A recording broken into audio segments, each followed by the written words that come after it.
હવે જ્યારે આપણે પ્રેશર ફૂટ ચેન્જ કરતા હોય ને, જ્યારે ચેન્જ કર્યા પછી આપણે જે નીડલને ચલાવતા હોય તો નીડલ છે ને પ્રેશર ફૂટને આવી રીતે ટચ થઈને ચાલતી હોય છે, મતલબ ભટકાતી હોય છે. એનાથી આપણે નીડલ તૂટી જતી હોય છે ને વ્યવસ્થિત સિલાઈ નથી આવતી.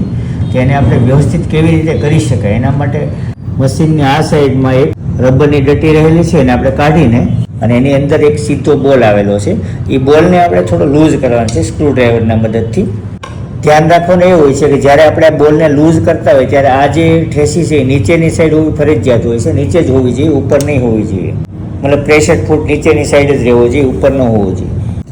થોડો લૂઝ કરવાનો છે, એકદમ ખોલી નથી નાખવાનો, થોડું લૂઝ કરીને પ્રેશર ફૂટની એક્ઝેક્ટ મિડલમાં આવી જાય આવી રીતે સેટ કરવાનો છે. સેટ કરીને એકવાર ચેક કરી લઈશું સોઈને ચલાવીને આપણે કે વ્યવસ્થિત મિડલમાં સોઈ જાય છે કે નહીં.